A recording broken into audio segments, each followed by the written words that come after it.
नमस्कार दोस्तों, स्वागत है आप सबका अमित क्लासेस आगरा के स्टडी प्लेटफॉर्म पर। तो दोस्तों आज की जो यूपी टेट की क्लास है, जो कि बहुत ही ज्यादा महत्वपूर्ण रहने वाली क्लास है दोस्तों। इस क्लास में हमने जैव विविधता और पर्यावरण संरक्षण के जितने भी प्रश्न परीक्षा में पूछे गए हैं वो सभी इसमें शामिल हुए हैं दोस्तों। और दोस्तों एक बात और, ये जितने भी प्रश्न हैं सभी यूथ कंपटीशन टाइम से लिए गए हैं, यानी इस बुक के जितने भी प्रश्न हैं वो सभी इस वीडियो में शामिल हैं, पर्यावरण संरक्षण और जैव विविधता वाले प्रश्न। तो बिल्कुल देरी ना करते हुए बने रहिए मेरे साथ इस वीडियो में एंड तक। और हाँ, जितने भी भाई बहनों ने अभी तक चैनल को सब्सक्राइब नहीं किया हुआ है वो प्लीज चैनल को सब्सक्राइब और बेल आइकन को प्रेस जरूर करें। तो चलिएगा दोस्तों, स्टार्ट करते हैं। बात करते हैं दोस्तों प्रश्न नंबर फर्स्ट की। देखिएगा, बहुत ही ज्यादा महत्वपूर्ण प्रश्न है। इसमें आपसे क्या बोला गया है, WWF से आशय है। बताइए WWF से क्या आशय है, आपको पता होना चाहिए WWF होता क्या है। सबसे पहले आपको यह पता होना चाहिए, ठीक है। और दूसरी बात है, ये कौन से संगठन के अंतर्गत आता है, इसकी स्थापना कब हुई थी, बताइएगा। WWF की सबसे पहले आपको फुल फॉर्म पता होना चाहिए, वो क्या है आपकी वर्ल्ड वाइल्ड लाइफ फंड। तो आपकी ऑप्शन जो सी है वो करेक्ट हो जाएगी, वर्ल्ड वाइल्ड लाइफ फंड है दोस्तों। और बात करते हैं इसकी स्थापना कब हुई थी, इसकी स्थापना 1962 में हुई थी। और किसके द्वारा स्थापना हुई थी, IUCN के द्वारा इसकी स्थापना दोस्तों हुई थी दोस्तों। तो चलिएगा दोस्तों आगे बढ़ते हैं। इतनी जानकारी इसके लिए बहुत ही ज्यादा महत्वपूर्ण है, ये जानकारी ही ज्यादातर पूछी जाती है पेपरों में। तो चलिएगा स्टार्ट करते हैं। नेक्स्ट बात करते हैं प्रश्न नंबर सेकंड की। संकटग्रस्त जंतु दैत्याकार पांडा कहा जाता है। बताइए संकटग्रस्त जंतु दैत्याकार पांडा कहा जाता है, ये आपको कमेंट करके बताना है। बताइए कहां पाया जाता है, कमेंट करिए। ऑस्ट्रेलिया में पाया जाता है, भारत में, चीन में या ब्राजील में, कमेंट करके मुझे बताइएगा। ये कहां पाया जाता है दोस्तों, चीन में पाया जाता है दोस्तों। ये आपको पता होना चाहिए, बहुत ही ज्यादा इंपॉर्टेंट है। चलिएगा आगे बढ़ते हैं। बात करते हैं प्रश्न नंबर 3 की। निम्नलिखित में से किसमें सर्वाधिक जैव विविधता पाई जाती है।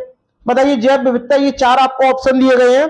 सर्वाधिक जैव विविधता कहां पाई जाती है, चीतोषण पर्णपाती वन बायोम में, उष्ण कटिबंधीय सदा वर्षा वन बायोम में, शीतोष्ण घास प्रदेश बायोम में, या सवाना बायोम में।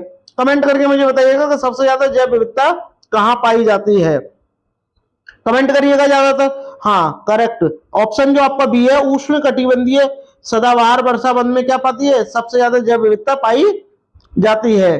ठीक है दोस्तों, और ये ऐसे बने दोस्तों कि यहाँ दक्षिण और उत्तर के लगभग 28 डिग्री के भीतर इसमें क्या टेम्परेचर होता है दोस्तों। ठीक है, और ये एशियाई, ऑस्ट्रेलिया, अफ्रीका, दक्षिणी अमेरिका, मध्य अमेरिका और प्रशांत महाद्वीपों में भी पाए जाते हैं दोस्तों। चलिएगा आगे बढ़ते हैं। बात करते हैं प्रश्न नंबर 4 की, मोस्ट इंपोर्टेंट है। चिपको आंदोलन के प्रणेता है। बताइए चिपको आंदोलन जो हुआ था उसके प्रणेता कौन कौन है, ये आपको बताना है। कमेंट करके मुझे बताइएगा कौन कौन है। हेमवती नंदन बहुगुणा, सुंदरलाल बहुगुणा, मदर टेरेसा या महात्मा गांधी, कमेंट करके मुझे बताइएगा। तो आपका राइट आंसर क्या हो जाएगा, ऑप्शन बी हो जाएगा। सब जानते हैं चिपको आंदोलन सुंदरलाल बहुगुणा ने के द्वारा हुआ था। और ये जो आंदोलन था वो वृक्षों को काटने के लिए था, वृक्ष जो काटे जा रहे थे उसके खिलाफ था दोस्तों। और इसकी कब आया था, ये 1973 में आया था। और 1973 में ही आपकी टाइगर योजना आई थी। ठीक है दोस्तों, ये भी आपको ध्यान में रखना है। और ये कहां हुआ था, उत्तराखंड के चमोली नामक जिले में हुआ था दोस्तों। चलिएगा आगे बढ़ते हैं। बात करते हैं प्रश्न नंबर 5, प्रोजेक्ट टाइगर। अभी अभी मैंने आपको बताया प्रोजेक्ट टाइगर 1973 में आया था, तुरंत आपने पता लगा लिया कि 1973 में क्या आया था, प्रोजेक्ट टाइगर आया था। अब आप मुझे कमेंट करके ये बताइएगा कि टाइगर दिवस कब मनाते हैं, बताइएगा, कमेंट करिएगा। हाँ 29 जुलाई को टाइगर दिवस मनाते हैं दोस्तों। ठीक है, और प्रोजेक्ट टाइगर आपका कब आया था, 1973 में आया था। बट आप मुझे बताइएगा कि प्रोजेक्ट शेर जो योजना है, जो परियोजना है, ये कब आई थी, कमेंट करके मुझे बताइएगा कब आई थी। बात करते हैं प्रश्न नंबर 6 की। किस जगह के फ्लोरा और फौना, फना लिख दिया है, ये फौना होगा। ठीक है, कभी कभी फना भी आ जाता है, सूचित करता है। बताइए देखिए फना का मतलब क्या होता है, जंतु होता है। क्या होता है, जंतु होता है। जबकि फ्लोरा का मतलब क्या होता है, पेड़ पौधे होते हैं। क्या होते हैं, पेड़ पौधे होते हैं दोस्तों। तो ये भी आपको ध्यान में रखना है। तो फ्लोरा क्या सूचित करें, मछलियां करता नहीं है, मछलियां काट दिया, पक्षी होंगे नहीं। कौन सा हो जाएगा? ऑप्शन जो ए है वो आपका करेक्ट हो जाएगा दोस्तों। ठीक है, चलिएगा आगे बढ़ते हैं, बात करते हैं प्रश्न नंबर 7 की। देखिएगा, किसके नेतृत्व में चिपको आंदोलन को बल दिया गया? बताइए, किसके नेतृत्व में दिया गया था? कमेंट करके मुझे बताइएगा कि किसके नेतृत्व में चिपको आंदोलन को बल दिया गया था। सुंदरलाल बहुगुणा, अमृता देवी बिश्नोई, मेधा पाटेकर या के.एन. बनर्जी? बताइएगा। तो आपका राइट आंसर चिपको आंदोलन, अभी भी मैंने आपको बताया, सुंदरलाल बहुगुणा। ठीक है दोस्तों, और सुंदरलाल बहुगुणा आप इसका राइट आंसर हो जाएगा। वही बात करते हैं दोस्तों आपका ये मेधा पाटेकर। मेधा पाटेकर का संबंध जो है ये किससे है? ये नर्मदा बचाओ आंदोलन से है, नर्मदा बचाओ आंदोलन से है मेधा पाटेकर का। ठीक है, और मेधा पाटेकर के साथ एक और है, वो आपको बताना है किस, इनके साथ एक और थे, कमेंट का। हाँ, बाबा आमटे। क्या थे? बाबा आमटे, आमटे ये थे। एक और था अपीको आंदोलन। अपीको आंदोलन के प्रणेता कौन है? ये आपको कमेंट करके मुझे बताना है। अभी अभी मैंने आपसे पूछा था, कमेंट करके मुझे बताओ कि प्रोजेक्ट शेर कब आया था? ये 1972 में आया था, यानी टाइगर से 1 साल पहले आ गया था। ठीक है, चलिएगा आगे बढ़ते हैं, बात करते हैं प्रश्न नंबर 8 की। बताइएगा, पर्यावरण को बचाने के लिए चिपको आंदोलन का संबंध किस राज्य से था? बताइएगा। उत्तराखंड से था। कहां से था? उत्तराखंड का था, और उत्तराखंड के कहां से? चिमोली नामक जिले से था। चिमोली नामक एक जिला था, वहां से इसका संबंध था दोस्तों। उत्तर प्रदेश की बात करते हैं। उत्तर प्रदेश के में 75 जिले हैं, 18 मंडल है। उत्तर प्रदेश में 2 क्या है मोस्ट इंपॉर्टेंट राष्ट्रीय उद्यान है। एक का नाम क्या है? दुधवा, दुधवा राष्ट्रीय उद्यान, और एक का चंद्रप्रभा, चंद्रप्रभा। ये 2 राष्ट्रीय उद्यान है दोस्तों। वही बात करते हैं, अभी अभी मैंने आपसे पूछा अपीको आंदोलन के प्रणेता कौन है? पांडुरंग हेगड़े। कौन है? पांडुरंग हेगड़े हैं दोस्तों, ये भी आपको ध्यान में रखना है। बात करते हैं दोस्तों प्रश्न नंबर 9, पारिस्थितिकी तंत्र एवं प्राकृतिक अधिवासों का संरक्षण तथा उनके प्राकृतिक वातावरणों में प्रजातियों का जीवनक्षम जनसंख्या का रखरखाव एवं प्रतिप्राप्ति के लिए प्रयुक्त पद है। बताइएगा, कमेंट करके मुझे बताइएगा। हाँ, आपका राइट आंसर क्या हो जाएगा? इसका राइट आंसर क्या है दोस्तों? ऑप्शन जो आपका बी है, स्वस्थाने जो है आपका राइट आंसर हो जाएगा। मोस्ट इंपॉर्टेंट है दोस्तों, ये आपको ध्यान में रखना है दोस्तों। बात करते हैं प्रश्न नंबर 10, ये भी मोस्ट इंपॉर्टेंट है, इसका कमेंट करके आप मुझे बताइएगा क्या है? सामुद्रिक कछुओं को जीवंत जीवाश्म कहा जाता है क्योंकि वे 150 मिलियन वर्षों से भी अधिक समय से पृथ्वी में क्या है उपस्थित हैं। भारतीय उपमहाद्वीप के जल के भागों में पाए जाने वाले 5 प्रजातियों के समुद्री कच्छ में सबसे अधिक संख्या किसकी है? ये आपको बताना है। किसकी है? ऑलिव रिडले की है दोस्तों, ये भी आपको ध्यान में रखना है। मोस्ट इंपॉर्टेंट है ये क्वेश्चन। ऑलिव जो रिडले है ये मोस्ट इंपॉर्टेंट है, ध्यान में रखिएगा दोस्तों। बात करते हैं प्रश्न नंबर 11 की। देखिएगा, प्रश्न नंबर आपसे 11 में क्या बोला गया है? अंतरराष्ट्रीय स्तर पर वन्य जीव की सुरक्षा हेतु संस्था है। बताइए, जो वन्य जीव की सुरक्षा करती है एक संस्था है, उसका आपको नाम बताना है, और यह भी बताना है कि इसकी स्थापना कब हुई थी और इसका हेडक्वार्टर कहाँ है। बताइएगा, क्या IUCN है, UNICEF है यानी यूनिसेफ है, IUPAC है या WHO है? बताइएगा। तो आपका राइट आंसर क्या हो जाएगा? IUCN हो जाएगा। बात करते हैं दोस्तों इसकी फुल फॉर्म की। इसकी फुल फॉर्म है international union for conservation of nature. इसकी क्या है? फुल फॉर्म है दोस्तों। इसकी स्थापना कब हुई थी? 1948 में हुई थी, और इसका जो हेडक्वार्टर है ये कहाँ है दोस्तों? ये आपका स्विट्जरलैंड में है। हाँ दोस्तों, स्विट्जरलैंड में इसका हेडक्वार्टर है। चलिएगा, बात करते हैं प्रश्न नंबर 12 की। संरक्षण या विनाश पुस्तक के लेखक है। बताइएगा, संरक्षण या विनाश एक पुस्तक है, उसके लेखक कौन है? बताइए। सरला बहन है, वंदना सिवा है, जिम कॉर्बेट। ये तो आपका राष्ट्रीय उद्यान है जो कि कहाँ है? Jim Corbett. कमेंट करके मुझे बताइएगा कहाँ है? रॉस्किन बॉन्ड। तो आपका राइट आंसर क्या हो जाएगा? आपका ऑप्शन जो आपका ए है वो करेक्ट हो जाएगा, यानी संरक्षण या विनाश जो पुस्तक है इसके लेखक कौन है? सरला बहन है दोस्तों, ये आपको ध्यान में रखना है दोस्तों। जिम कॉर्बेट आपकी उत्तराखंड में है। ठीक है, ये आपको ध्यान में रखना है दोस्तों। बात करते हैं प्रश्न नंबर 13 की। इसमें आपसे क्या बोला गया? पर्यावरण एवं वन मंत्रालय भारत सरकार द्वारा पर्यावरण के क्षेत्र में दिया जाने वाला एक पुरस्कार है, उसका आपको नाम ये बताना है कौन सा है, पर्यावरण मित्र, पर्यावरण श्री, तरु मित्र या वृक्ष मित्र। कमेंट करके मुझे बताइएगा कि पर्यावरण के क्षेत्र में एक पुरस्कार दिया जाता है, उसका नाम क्या है। उसका राइट आंसर क्या हो जाएगा, वृक्ष मित्र, यानी जो आपका ऑप्शन जो डी है वो आपका करेक्ट हो जाएगा दोस्तों। ठीक है, इसकी शुरुआत जो थी वो किसने की थी, इंदिरा गांधी ने की थी। ठीक है दोस्तों, बात करते हैं प्रश्न नंबर 14, रेड डाटा बुक में सम्मिलित है, बताइए रेड डाटा बुक में क्या सम्मिलित है, ये आपको बताना है, और ये कौन जारी करता है और इसकी स्थापना कब हुई थी ये भी आपको बताना है। कमेंट करके मुझे बताइएगा कौन कौन से जीव आते हैं इसमें रेड डाटा बुक में। देखिए रेड डाटा बुक में कौन से जीव आते हैं, विलुप्त के कगार पर है, ठीक है, अति संकटग्रस्त है, संकटग्रस्त है, सुभेद है, संकटापन्न है, ठीक है, या कम चिंतनीय, ये सारे क्या है रेड डाटा बुक में आते हैं। तो विलुप्त हो रहे जीव ये भी आ जाएगा, आपत्तिग्रस्त आ जाएगा, और इनमें से कोई नहीं, बताइएगा। जबकि ये चारों हैं इसमें से, अब चारों हैं तो आप कौन सा लगाओगे बताइए, सुभेद जीव तो होगा नहीं, बताइए सिर्फ सुभेद, हाँ, लेकिन ये दोनों जो हैं वो इसी के अंतर आ रहे हैं। सुभेद का मतलब ही क्या होता है, जो विलुप्त हो रहे हैं, तो आपका क्या हो जाएगा, ऑप्शन जो आपका ए है वो करेक्ट हो जाएगा दोस्तों। और ये आईयूसीएन के द्वारा इसकी स्थापना की गई थी। ठीक है, अब ये भी मैंने आपको इसकी फुल फॉर्म भी बताई थी, international union for conservation of nature. इसकी स्थापना कब हुई थी, 1964 में हुई थी। ठीक है, यानी रेड डाटा बुक, इसकी नहीं, रेड डाटा बुक की बात कर रहे हैं, 1964 में हुई थी। जबकि इसकी कब हुई थी, इसकी तो 1948 में हुई थी। ठीक है, ये भी आपको ध्यान में रखना है दोस्तों। चलिएगा आगे बढ़ते हैं, बात करते हैं प्रश्न नंबर 15 की। देखिएगा, अभ्यारण्य का संबंध निम्नलिखित में से किससे है, बताइएगा। ऊर्जा संरक्षण से, जल संरक्षण से, वन जीव संरक्षण से, या डॉल्फिन संरक्षण से है। कमेंट करके मुझे बताइएगा। देखिए अभ्यारण्य का संबंध जो है, अभ्यारण्य का मतलब क्या होता है, जो जीव जंतुओं को क्या संरक्षण दे, तो और वो कहाँ होंगे, वन होंगे।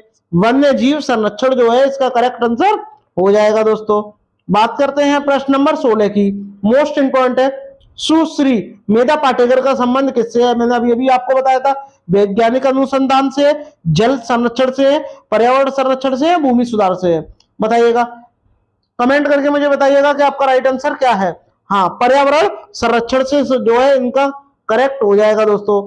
ठीक है, हाँ, इनका जन्म कब हुआ था, इनका जन्म हुआ था 1954 में हुआ था, मुंबई में। ठीक है दोस्तों, और इन्होंने किस आंदोलन में भाग लिया था, बताइएगा।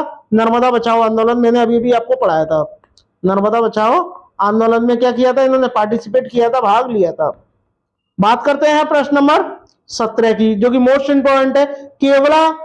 केवला पक्षी अभ्यारण्य, यानी केवलादेव पक्षी अभ्यारण्य भारत के किस राज्य में स्थित है, असम में है, राजस्थान में है, मध्य प्रदेश में है, उत्तर प्रदेश में, बताइएगा। तो आपका राइट आंसर क्या हो जाएगा, राजस्थान हो जाएगा। और राजस्थान के क्या है, भरतपुर जिले में, भरतपुर जिले में क्या है, केवलादेव पक्षी अभ्यारण्य है दोस्तों। चलिएगा आगे बढ़ते हैं, बात करते हैं प्रश्न नंबर 18 की। देखिएगा इसमें क्या बोला है, पौधे और जंतुओं की संकटग्रस्त प्रजातियों को प्रदर्शित करने के लिए आईयूसीएन, अभी भी मैंने आपको पढ़ाया था, IUCN international union for conservation of nature की निम्न पुस्तक तैयार है, बताइएगा। इनमें से कौन सी पुस्तक है, श्वेत data book, red data book, नील डाटा बुक, या इनमें से कोई नहीं। अभी भी मैंने आपको बताया कौन सी है, रेड डाटा बुक है। इसकी स्थापना कब हुई थी, 1964 में ये आई थी दोस्तों। ठीक है, ये भी आपको पता होना चाहिए। चलिएगा आगे बढ़ते हैं मोस्ट इंपोर्टेंट प्रश्नों के साथ दोस्तों। बात करते हैं दोस्तों प्रश्न नंबर 19, जो कि मोस्ट इंपोर्टेंट है दोस्तों। ये आपको बताना है कमेंट करके, इसका आंसर मुझे देना है 19 वाले प्रश्न का, बताइएगा। वन्य जीव संरक्षण पर निम्न में से कौन सा असरकारी, असरकारी का मतलब एनजीओ, नॉन गवर्नमेंटल ऑर्गेनाइजेशन, संघ समर्पित है, ये आपको बताना है। कमेंट करके मुझे बताइएगा।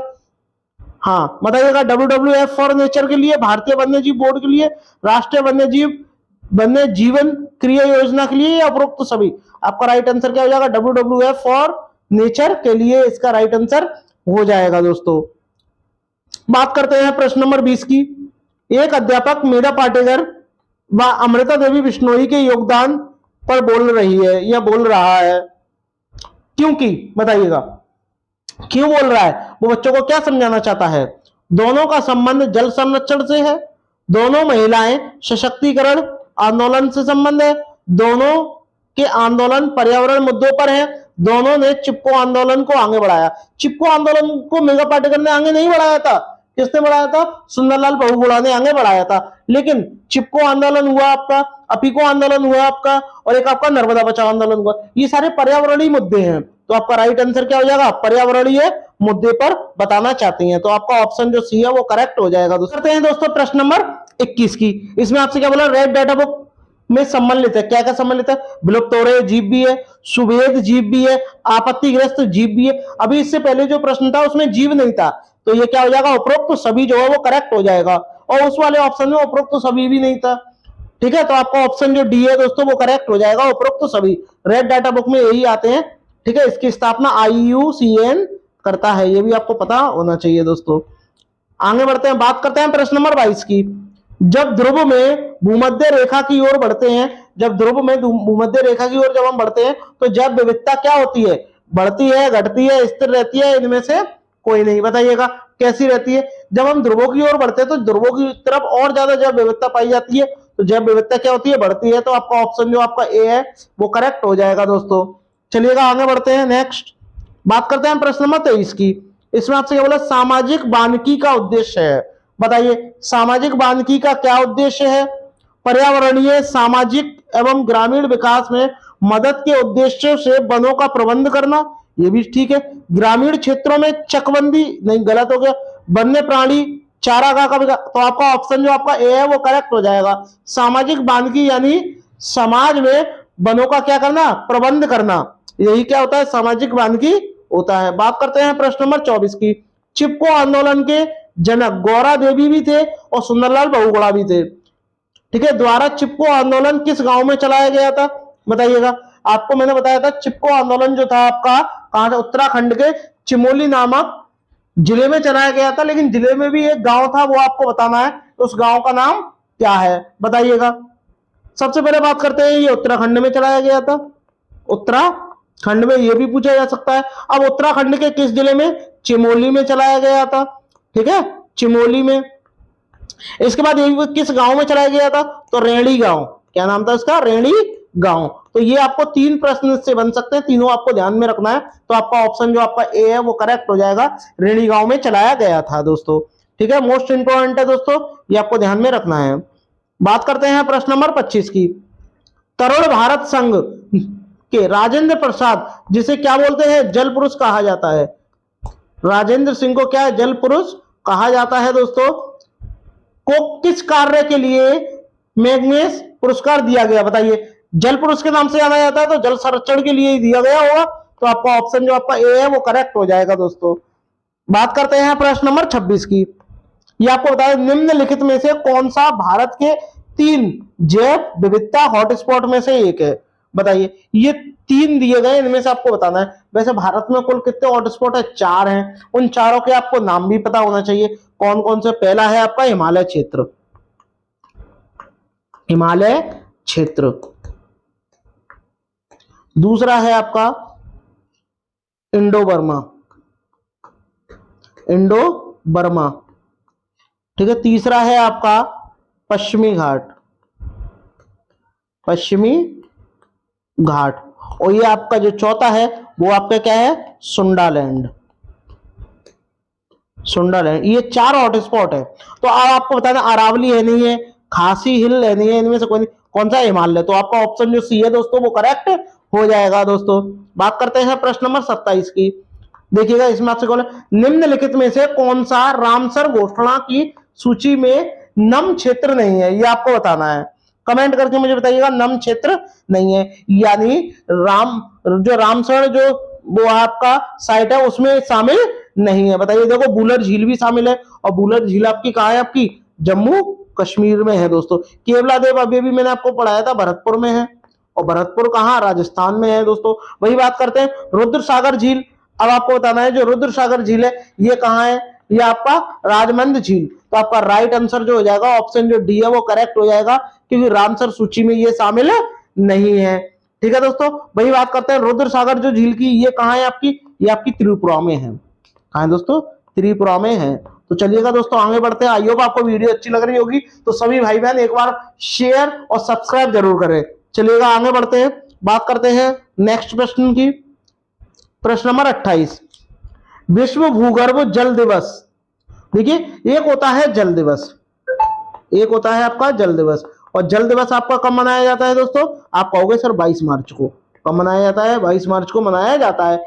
इस ट्रिक को आप इस तरीके से भी ट्रिक का पता लगा सकते हैं, क्योंकि होली पर होली हम किससे खेलते जाता है? जल से खेलते हैं, तो जल की कमी आ जाती है, और जब जल की कमी आ जाती है तो उसी, और होली मार्च के महीने में आती है, तो जल का संबंध आप होली से बना सकते हो। जल दिवस कब बनता है आपका? कब बनता है? 22 मार्च को मनाया जाता है। वही बात करते हैं भूगर्भ जल दिवस, ये आपका अलग हो जाएगा। भूगर्भ जल दिवस कब मनाते हैं? 10 नवंबर को, 10 जनवरी को। 10 जनवरी को विश्व हिंदी दिवस मनाते हैं, विश्व हिंदी दिवस, ये भी आपको ध्यान में रखना है। 5 सितंबर को बताने की जरूरत नहीं है, टीचर डे मनाते हैं, ठीक है। तो आपका राइट आंसर क्या हो जाएगा? 10 जून हो जाएगा। 10 जून जो है भूगर्भ जल दिवस मनाते हैं दोस्तों, ठीक है। चलिएगा आगे बढ़ते हैं, बात करते हैं प्रश्न नंबर 29 की।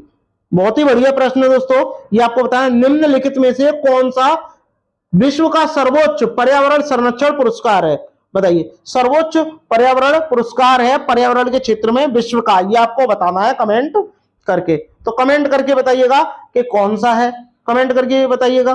गोल्डन बियर पुरस्कार, गोल्डन पांडा पुरस्कार, गोल्डन ग्लोब पुरस्कार, गोल्डन पाम्स पुरस्कार। तो आपका राइट आंसर क्या हो जाएगा? गोल्डन पांडा जो पुरस्कार है ये विश्व का पर्यावरण के क्षेत्र में सर्वोच्च पुरस्कार है, ठीक है दोस्तों। तो ये आपको ध्यान में रखना है। इसको ग्रीन ऑस्कर भी कहा जाता है, इसको ग्रीन ऑस्कर भी कहा जाता है, ठीक है दोस्तों। ये भी आपको ध्यान में रखना है, मोस्ट इंपॉर्टेंट प्रश्न है। चलिएगा आगे बढ़ते हैं, बात करते हैं प्रश्न नंबर 30 की। प्रश्न नंबर 30 में विश्व शौचालय दिवस कब मनाते हैं? बताइएगा, विश्व शौचालय दिवस कब मनाते हैं? कमेंट करके मुझे बताइएगा कि आपका विश्व शौचालय दिवस कब मनाया जाता है। कमेंट करके मुझे बताइएगा, जल्द से जल्द कमेंट करिएगा कि विश्व शौचालय दिवस कब मनाया जाता है। बताइएगा, 4 फरवरी को, 15 मार्च को, 29 नवंबर को, 19 नवंबर को, यह आपका 22 सितंबर को। 22 सितंबर की बात करते हैं दोस्तों, तो गेंडा दिवस, विश्व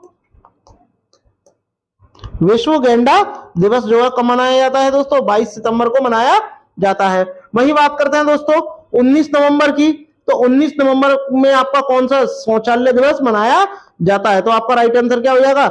ये आपका हो जाएगा प्रश्न नंबर, वो क्वेश्चन नंबर आंसर जो है आपका ऑप्शन सी जो है वो करेक्ट हो जाएगा। वही बात करते हैं दोस्तों 15 मार्च की। 15 मार्च को उपभोक्ता दिवस मनाते हैं, विश्व उपभोक्ता दिवस, उपभोक्ता दिवस मनाते हैं दोस्तों। 4 फरवरी की बात करते हैं, कमेंट करके बताइएगा, विश्व कैंसर दिवस, विश्व कैंसर दिवस जो है वो 4 फरवरी को मनाया जाता है दोस्तों। चलिएगा आगे बढ़ते हैं। आई होप आपको वीडियो अच्छी लगी होगी, अगर अच्छी लगी हो तो सभी भाई बहन एक बार लाइक शेयर सब्सक्राइब जरूर करें। और दोस्तों अंत में थैंक्स फॉर वॉचिंग, मिलते हैं नेक्स्ट वीडियो में, तब तक के लिए धन्यवाद।